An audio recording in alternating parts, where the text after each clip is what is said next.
is our first Sunday of our summer session for our Sunday school. And Mary Fuhrman, who you may know, has written a piece that really applies to our weekend of our Independence Day, and coincidentally, her 92nd birthday, that would be the third annual 90th, I guess, celebration. And Mary Fuhrman, as you know, was a daughter, a wife, a mother, a grandmother, a florist, and made beautiful flower arrangements. And I have friends who she did their wedding 50 years ago, so she was doing it for a long time. Don read this morning some of the gifts of the Spirit, and it didn't mention the gift of gab. But I think God reserved that one just for Mary. So that's what Mary has to share with us this morning. She's going to tell a story and then share the piece that she wrote for a special occasion. So Mary, we're glad. I said, what should I say to introduce you? And she said, just Mary. There she is.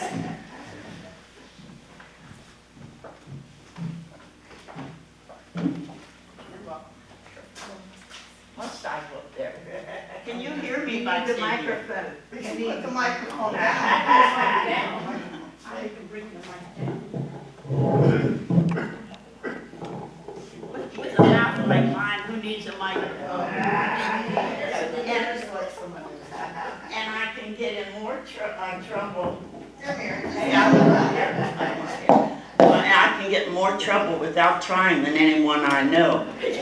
And like she said, the gift of gab, my husband described it this way. He said, Mary, I wouldn't say you talk a lot, but you're the only person in the world that I know will go to a viewing and talk to the corpse. And I said, yeah, and you're the only person who'll walk down the street and flirt with a telephone pole. So we got along fine. First, I have something for Ella Jane. After my son was killed in Vietnam, I just shut the door and walked out because life looked a lot different to me after that. I wanted to spend time with my mother who raised my children. I always said I had 3 and I'd have had more, but that was all Mother thought she could take care of. But I just shut the door and walked out because I wanted to spend the rest of my life with my family, who meant all the world to me. Then the gentleman who was principal of Votech School called me, would I like to teach?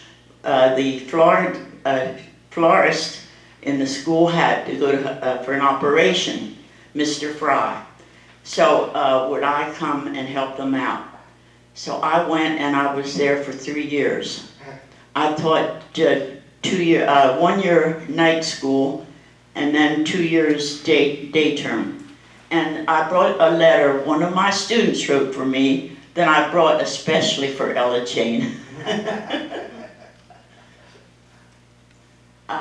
To Mary, you are something that is hard for me to describe. We just take that for granted. Why? Because you are so wonderful. You have taught me so much, and thank you is not enough. To me, you are like a mother. You have shown me something beautiful God has created. That is a flower.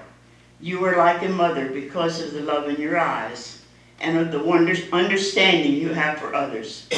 I am so grateful God has put you on earth because you have taught me that God cares. Now, can you see us teaching the kids in school today that there's a God in heaven? And you have taught me that a flower is a thing of love, and I shall remember you forever because you are like a mother. And my son's friends in Vietnam gave me a medal, a statue of a soldier, a Marine in full battle gear, ready to go out and patrol. And it said to Mother Mary for a lifetime of dedication to the men of 3rd Force Recon. So I was sitting at home one day and the phone rang, and I picked it up and answered it. And this voice said, now Mrs. Fuhrman, you won't know me, but I just hung up from talking to my brother in Missouri. I thought, what? And here, as soon as she said Missouri, I knew who it was, because there is a boy by the name of Norman King who was Jim's friend down at Gladys swimming pool. And he went through Dallastown a couple years ago and stopped with his truck and asked my renters if he knew anything about where I was. And they said, yes, she lives just around the corner here. So we've been friends and pen pals ever since. So she said, I called my brother, and I told him that I go to church down. He knew she went to church down in Fawn Grove. And once a year, we have a program where all the churches in the area get together and have a unified meeting, and we always have a speaker. And they gave me the job of finding a speaker, and I had no idea where to go. But as soon as I told my brother, he said, well, call Mrs. Fuhrman, she could do that. I've never done it. I had never spoken to a group in my life before. In the school one time, I wrote an essay about Abraham Lincoln, and it was considered the best, and I was to read it in the auditorium. I took a hold of the lectern, my fingers froze, and they had to come up and pry them loose and lead me off the stage. So you know I'm not a public speaker, and I apologize if I do anything wrong. And to Ella Jane, I'll apologize to her for the grammar.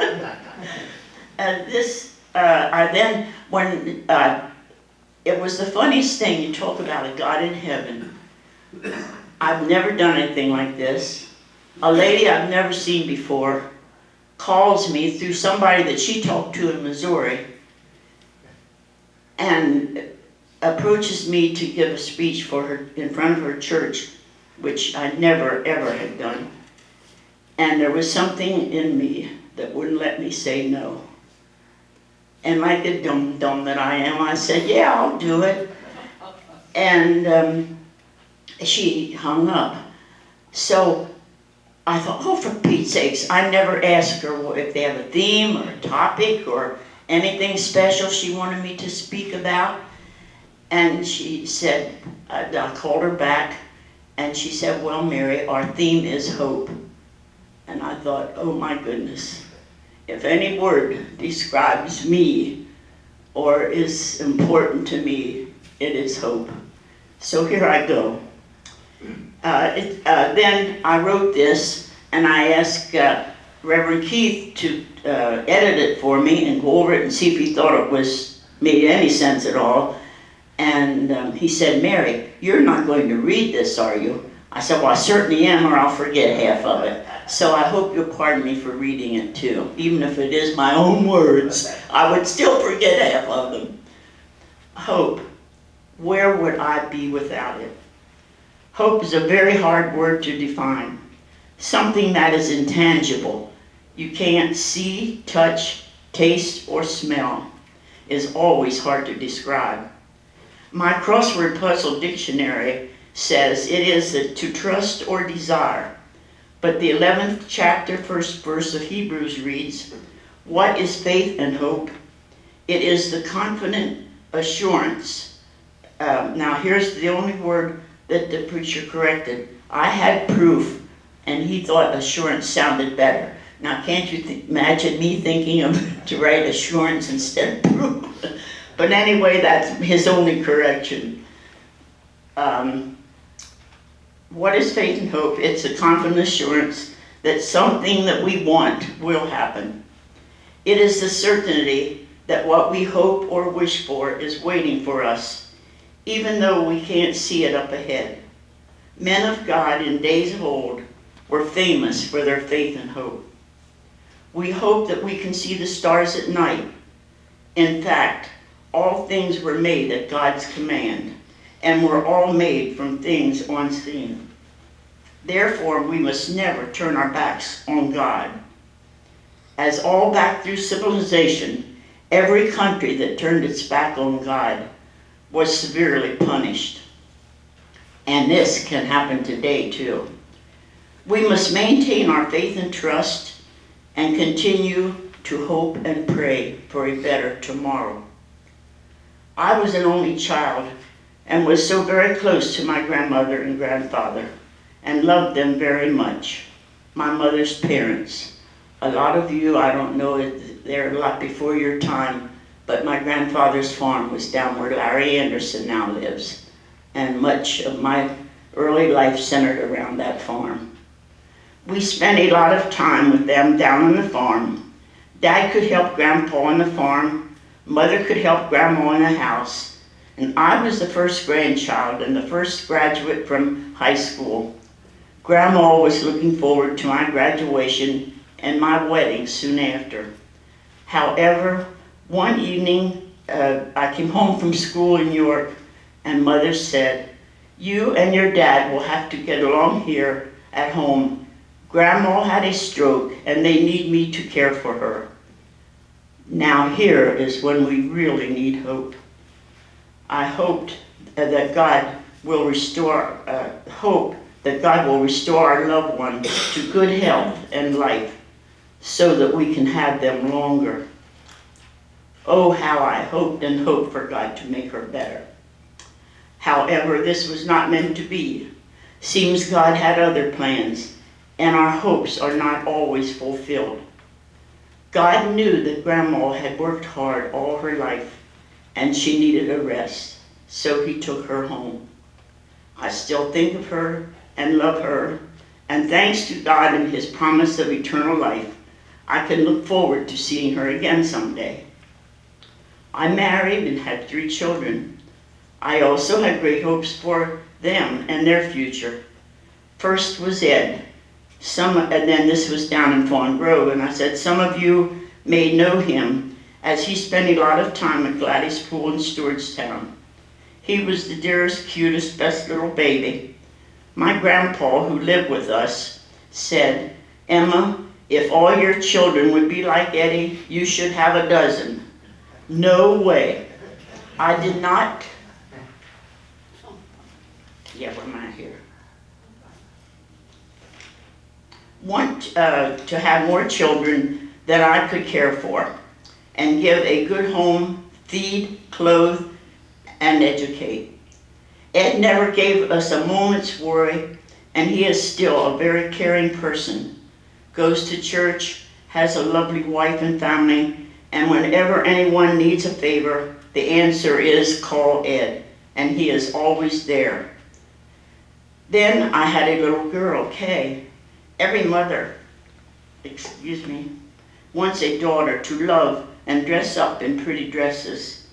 And she was a little bird, and everybody liked Kay too. And after my husband died, she used to have me over on Sundays for dinner. And I went over one Sunday and she said, "Mom, could you drink a cup of tea?" I said, "Yeah, honey, that sounds good." She's working around making the meal and forgot to make the tea. I said, "Honest to goodness," I said, "when you're too lazy to make a cup of tea." She said, "Oh, I don't know, Mom.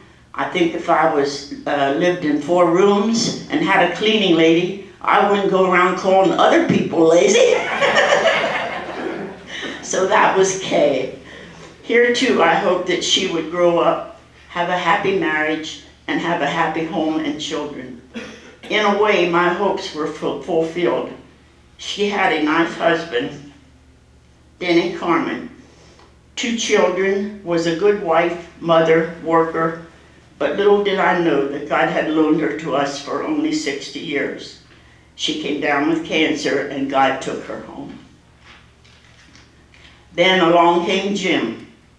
We thought we had our family, but who could be sorry that this little bundle of fun came into your life? Anything for a laugh. When he was born, the doctor came into my room, held up a membrane and said, "Do you want this, Mrs. Fuhrman?" And I replied, "I not only don't want it, I don't even know what it is." And he said, "Your son was born with an embryonic sac over his head." And my mother was from the old country, Greece, and she said, "Children born this way will make their mark in life, even to being able to foretell the future." Well, he was a Sharpie, all right. We had a pool table down at the bungalow, and he was only about 5, 6 years old. He'd lay the cue stick on the edge of the table. His nose came just up above the table. He'd lay it on the table, and make shots that were unbelievable. And everybody that knew him liked him, and he excelled at anything he tried to do and didn't put any effort in back of it. He'd deal cards out as fast as he could deal them and tell you every card he was dealing, so I really do think he had a bit of that touch. And he told his buddies before he left to go to Vietnam that he would not be back. And he called Eddie upstairs one Sunday afternoon before he left and said, "Ed, I want you to have my clothes." And Eddie said, "Boy, what are you talking, Saddam?" He said, "I don't want your clothes." He said, "Don't talk, Saddam." He said, "No," he said, "you take them." He said, "Mom will buy me all new ones when I come back." But he really did. He had a magnetic personality and made many friends. He was president in almost every class he was in. In grade school, his team was the city basketball champs. In junior high school, district champions. And in senior high school, they came within 1 point of being the state champions. He had 24 offers of scholarships to go to some of the best schools in the country. He was president of William Penn Senior High, and just before graduation, he came to me and said, "Mom, I joined the Marines." Just before he left for Vietnam, I hugged him and kissed him, and I said, "Jim, I want you to remember 2 things. First, that there is a God in heaven, and second, that you have a family that loves you very much." We all wondered why, when he had 24 offers of scholarships and was already enrolled in college. His grandpa was one of the worst wounded veterans in York County during World War I, and Jim listened to many of his war tales. His dad was in the Air Corps in World War II, and I think he wanted to make them proud of him. Also, he was just 6 foot tall, and I think he felt he wasn't tall enough for college ball, and he wouldn't get to play, and that would have killed him. So he joined the Marine Corps saying, "They are the best," and he always had to be number 1. I hoped and I prayed that God would send him back to me, but as I said, God sometimes has other plans for us. And he was now he was at the stage with the young kids running around and all, that he didn't want to hear anything about God or the church or go to church, but I always took them as children. And he just had gotten away from it for a period of a year or 2 in senior high school. But after he was in Vietnam for a while, he wrote to me, "Mom, I'm reading my Bible." And he started sending me Bible verses to look up. Then I knew he really was. He used to say to me, "Mom, when you write a letter, you jump around like a chicken with its head chopped off," because I'd go from one subject to the other all the time. But then in one of his letters home, he asked me if I would have a reunion for him and his friends when he came home. And I said, "Jim, you know I will," because at that time we had the bungalow and we entertained people by the hundreds down there, and it would have been a pleasure to have them. But that wasn't meant to be. Then he also wrote, closer to the time that he was killed, he wrote, he knew he was in great danger, but he said, "Mom, if anything happens to me, the fellows, my friends, will take care of you." And I thought, "Oh, yes, I'll bet they will."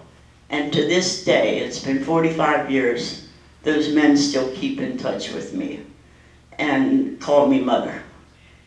And they said, "Mom, you not lost 1 boy, but you gained 30 more. And they're all mighty fine men." And then I did have them here in York a couple years ago, if you recall, for a reunion. And we had a very nice time. I called the Bailey Travel Agency, and I asked them what they wanted to rent a bus take a trip up to Gettysburg. And the gentleman said $800. I said, "I don't want to buy the bus, I just want to rent one." So I called around, and I finally found a company. It was just run by a husband and wife, And when I told him what the circumstances were, he wanted to do it for nothing. I said, no, I'm not looking for something for nothing. We will pay you, but can you do it for less than that? So he charged the men $10 a head, which I thought was wonderful.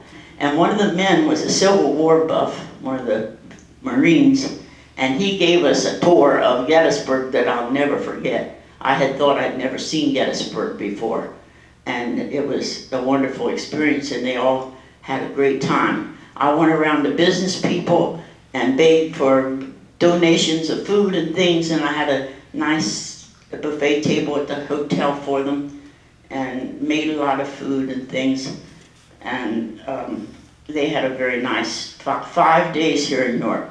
I thought I'd be lucky if I'd have 20, and there was 45 came, so I think I did pretty well. I used to have a flower shop in Dallastown, but we lived in York. And one Monday night in February of 1970, I dreamed that Jim was killed.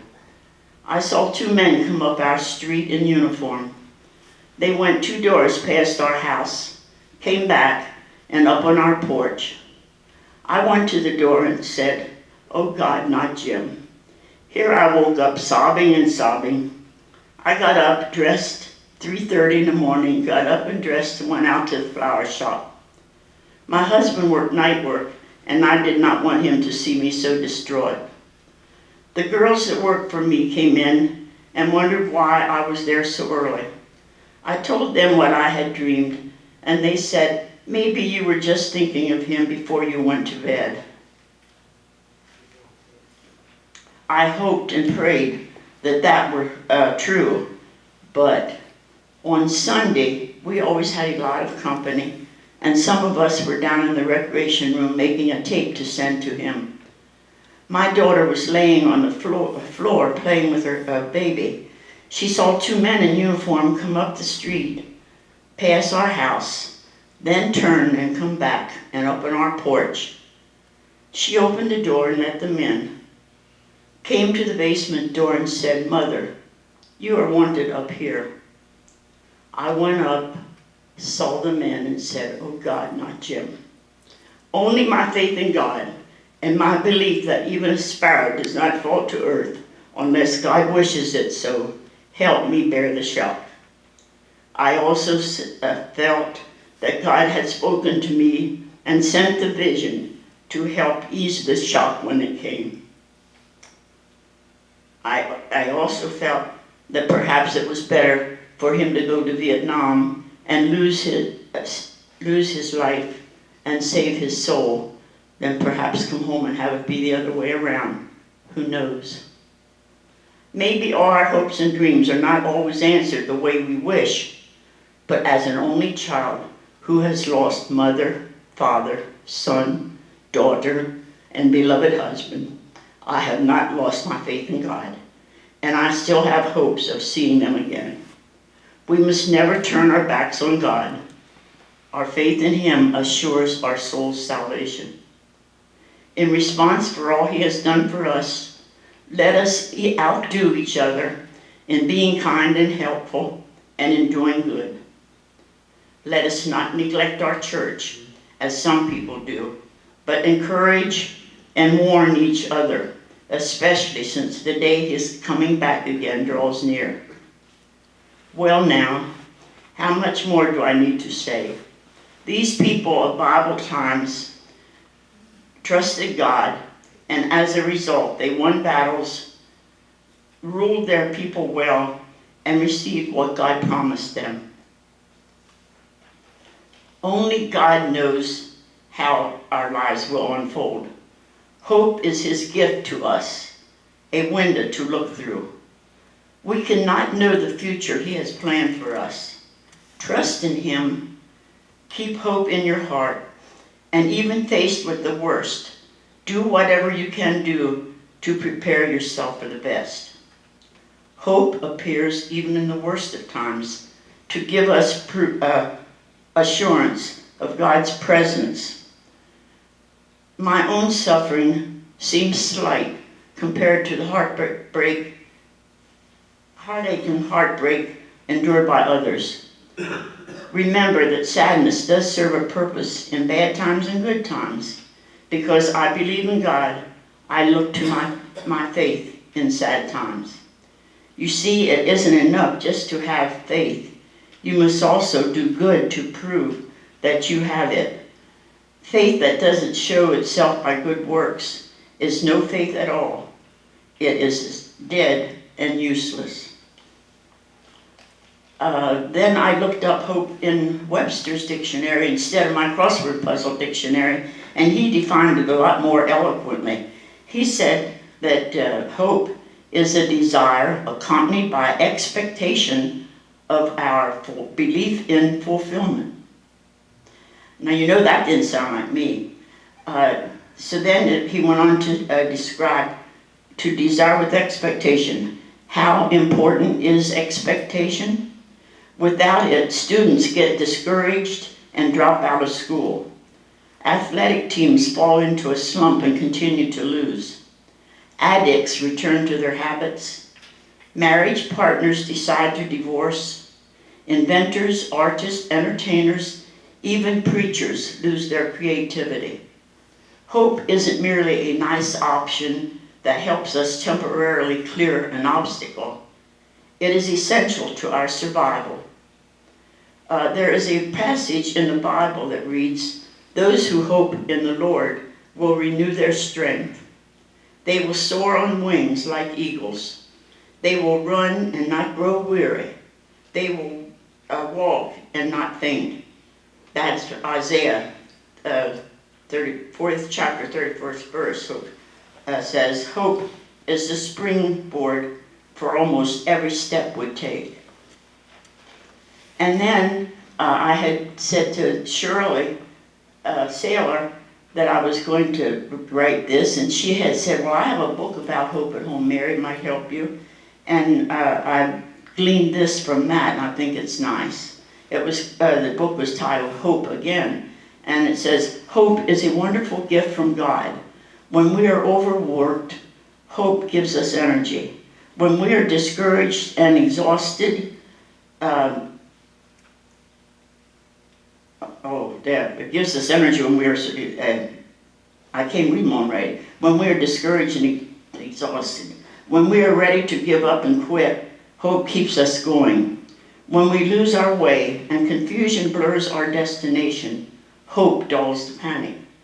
When we struggle with a crippling disease or lingering illness, hope helps us persevere beyond the pain. When we find ourselves unemployed, hope tells us we still have a future. When we feel neglected and alone and abandoned, hope reminds us we are not alone, we'll make it. When we say our final farewell to someone we love, hope is the life beyond. Hope in the life beyond gets us through our grief. Put simply, life hurts and dreams fade, but nothing helps like hope.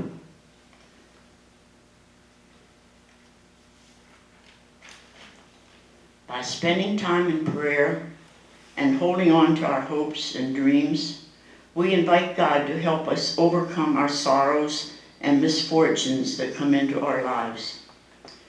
One of the birthday cards that I received said, live for today and hope for tomorrow. A pretty good, learn from yesterday, live for today and hope for tomorrow. A pretty good philosophy to live by. And now, God, I pray that you will give us hope for the future, that we will never forget our loved ones who are no longer with us, but carry their memory in our hearts. Also that you will bless all who are gathered here, and that you will go with us throughout our lives. Amen. Thank you.